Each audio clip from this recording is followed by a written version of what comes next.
ओम श्री परमात्मा नमः।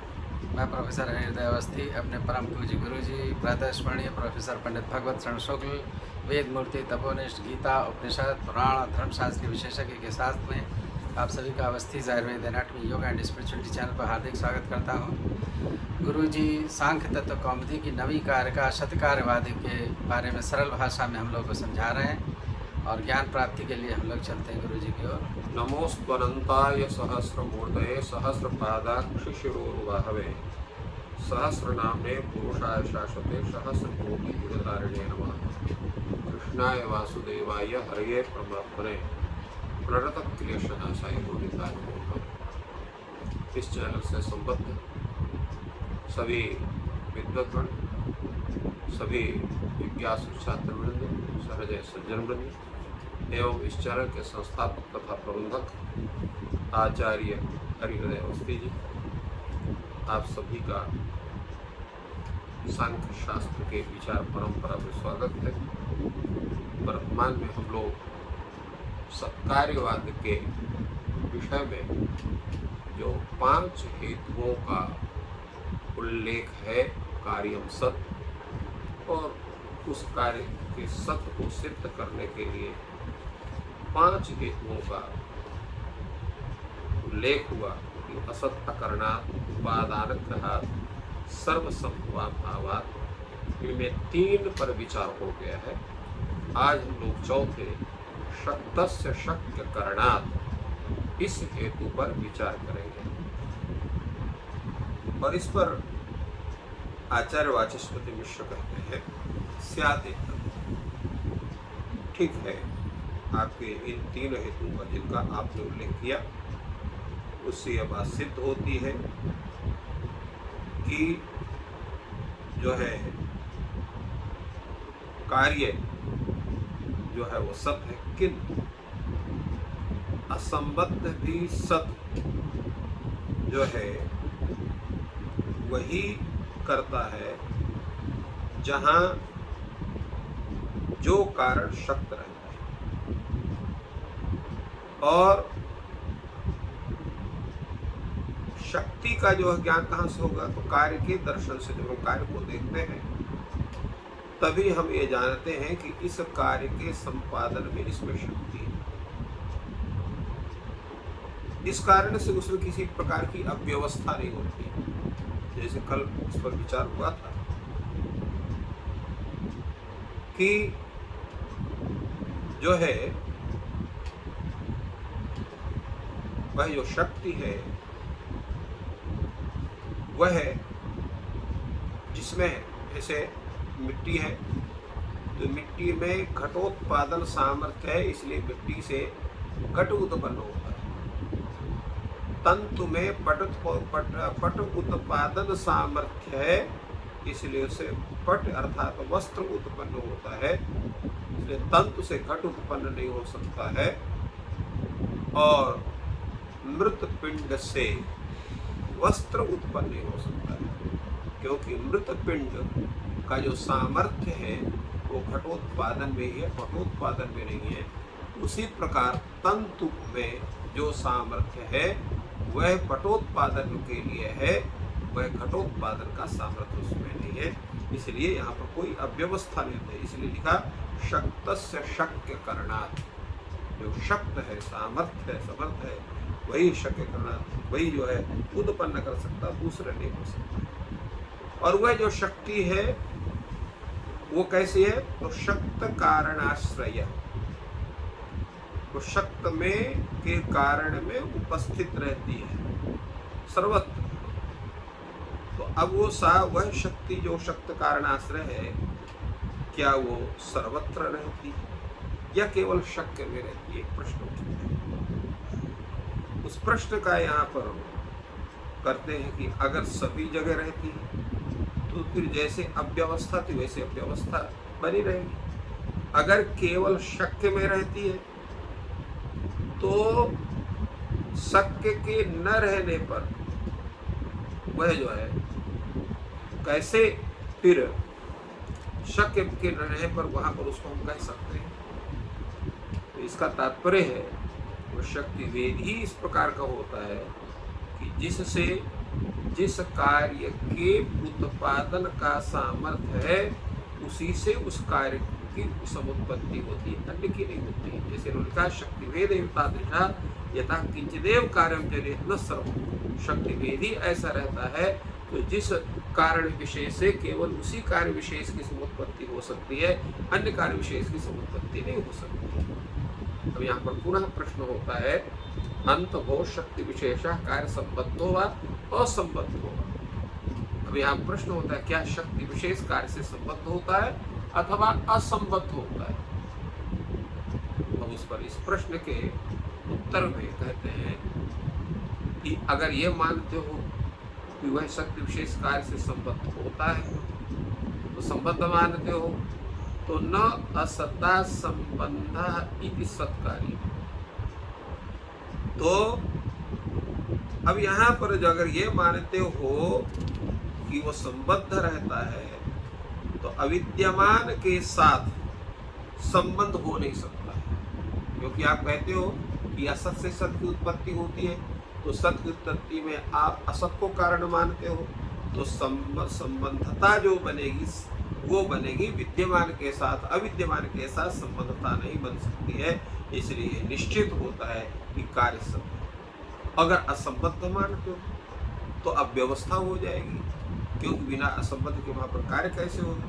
तो इन्हीं सब बातों को ध्यान में रख करके ये कहा गया शक्तस्य शक्य करणात्, शक्ति में जो शक्ति में ही शक्य होता है, इसके आधार पर ये ज्ञात होता है कि कार्य सत्य है और दूसरा उसका कोई उपाय नहीं। अगला जो हेतु है वह कारण भावाच, इतश्च सत् कार्य विद्या कारण भावाच कार्यस्य कारणात्मकत्वात् नहि कारणात् भिन्नं कार्यं कारणं हि सत् इति कथं तद भिन्नं कार्यम असत् भवेत्। ये कथन है। इसका तात्पर्य है कि कार्य सत है, इसका एक चौथा जो हेतु है कारण भावाच। कार्य क्या होता है? कारणात्मक होता है। कार्य जो है कारणात्मक है। कारणात्मक का तात्पर्य क्या है कि उस कारण से ही उस कार्य की समुत्पत्ति होती है। जैसे उस पर आप लोगों को बताया गया कि जो मृत पिंड है वह मृत पिंड ही घट के रूप को धारण करता है, तो यह कारणात्मक है। कार्य घट रूप जो कार्य है यह मृत पिंडात्मक अर्थात मृत पिंड का ही रूपांतर घट का स्वरूप बनता है। नहीं कारणात् भिन्नम कार्यम, वह मृत पिंड रूप जो कारण है उससे भिन्न यहाँ पर घट रूप कार्य नहीं है। इसलिए अगर कारण सत्य है तो फिर अगर कारणम च सदिति कथम तद भिन्नम कार्यम असत् भवेत्। अगर कारण सत्य है तो फिर कार्य जो है वो फिर असत कैसे होगा? अर्थात सत कारण से ही सत कार्य उत्पन्न होता है। ऐसा नहीं है कि सत कारण से असत कार्य। कार्यस्य कारणाभेद साधनानि च प्रमाणानि, इस पर कहता है कार्यस्य कारणाभेद साधनानि, कार्य का कारण के साथ अभेद है, इसको सिद्ध करने वाले अनेक प्रमाण हैं। कैसे? न पटः तंतुभ्यो भिद्यते। क्या आप ये कह सकते हैं कि जो आप वस्त्र पहने हुए हैं ये तंतुओं से अलग है? क्योंकि तंतुओं से ही बिन करके वह पट का स्वरूप बना हुआ है, तो हम तंतु से भिन्न उनको कैसे कह सकते हैं? ये तंतु का ही धर्म है जो वो पट रूप में अपने को परिणत करता है। इसलिए जिससे जो भिन्न होता है वह उसका धर्म नहीं होता है। यह यद यतो भिद्यते तत् तस्य धर्मो न भवति। जो जिससे भिन्न होता है उसका धर्म नहीं होता है, क्योंकि भेद का तात्पर्य ही होता है। जैसे घटः पटो न, तो घट का धर्म भिन्न है, घटत्व है, पट का धर्म पटत्व है। तो अब यहाँ पर जो है घट का पटत्व धर्म नहीं हो सकता है, पट का घटत्व धर्म नहीं हो सकता है, इसलिए जो जिससे भिन्न होता है वह उसका धर्म नहीं हो सकता है। यथा गौ अश्वस्य, उदाहरण भी दिया, गो दूसरा है, अश्व दूसरा है, गो में गोत्व धर्म है, अश्व में अश्वत्व धर्म है। इसी प्रकार जो है धर्मश्च पटः तंतूनाम, और पट में और तंतु में एक ही धर्म है, पट और धर्म में एक ही धर्म है, क्योंकि सभी का जो है वो तूल से ही निर्माण हुआ है। पट से, पट का निर्माण के पहले तंतु का निर्माण है, तंतु का निर्माण के पहले जो है जो तंतु का निर्माण किससे होता है, तूल से होता था, रुई से होता है। तो रुई से तंतु और तंतु से पट, तो वो तो जो तत्धर्म है, रुई जो है उसको तूल कहते हैं संस्कृत में, वो तूलत्व धर्म जो है वो पट में भी बैठा हुआ है, वो तंतु में बैठा हुआ है। तस्मान्नार्थांतरम, इसलिए पट को और दोनों को आप पृथक पृथक नहीं कह सकते, उनका स्वरूप भेद तत्वतः दोनों का एक है, क्योंकि दोनों का उपादान स्वरूप एक ही है। उपादानोपादेय भावाच नार्थांतरम ततुपंटयो ततु तंतु पटयो। यहाँ पर आचार्य कहते हैं उपादान और उपादेय, उपादान है यहाँ पर तंतु, उपादेय है कौन, पट है, पट का तंतु क्या उपादान कारण है।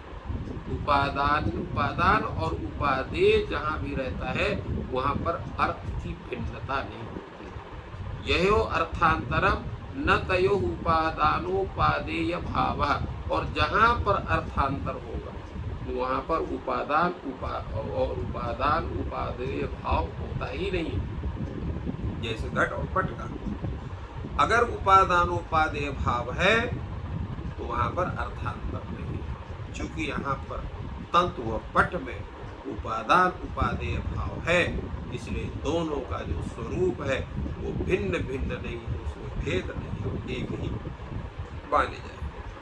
इतस्य नार्थांतरम ततु पट पटयोः संयोग प्राप्त्य भाव, क्योंकि तंतु और पट में जो है यहाँ पर जो है भेद नहीं है, क्यों कि यहाँ संयोग और विभाग दोनों नहीं हो सकते। संयोग और अप्राप्ति, अप्राप्ति यानी विभाग, ये दोनों नहीं हो सकते, न संयोग हो सकता है न विभाग हो सकता है, इसलिए कहा है संयोग प्राप्त्य भाव। अर्थांतरत्व ही संयोगो दृष्टः यथा कुंडबदरयोः अप्राप्तिर्वा यथा हिमवद विंध्यो न चयो संयोगा प्राप्ति तस्मान्नार्थांतरत्व। यहाँ कहते हैं कि यहाँ पर तंतु और पट में भिन्नता नहीं। क्यों नहीं भिन्नता, क्योंकि यहाँ न संयोग का अभाव है, न अप्राप्ति का अभाव, माने विभाग का अभाव, दोनों का अभाव नहीं है। तो इसलिए यहाँ अर्थांतर अगर होगा तो संयोग भी दिखाई पड़ेगा, और जो है अब क्या कहते हैं अभाव भी दिखाई पड़ेगा। जैसे संयोग का माने विभाग भी दिखाई पड़ेगा, जैसे कुंड है और बदर है, तो कुंड और बदर का दोनों का संयोग हम देखते हैं।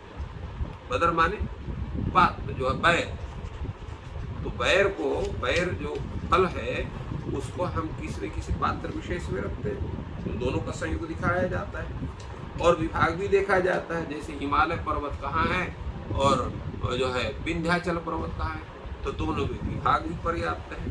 तो जहाँ पर संयोग और विभाग देखे जाते हैं वहाँ पर अर्थांतरत्व होता है, किंतु जहाँ पर न तो संयोग है और न विभाग है वहाँ पर अर्थांतरत्व नहीं होता है। न चेह संयोगा प्राप्त, यहाँ पर जो है तंतु और पट में न तो संयोग है और न विभाग है, तस्मान्नार्थांतरत्व, इसलिए इसको अर्थांतर नहीं कह सकते हैं।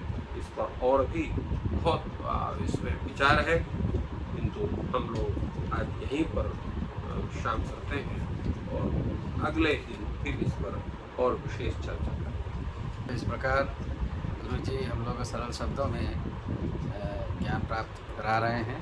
आपका दिन शुभ हो।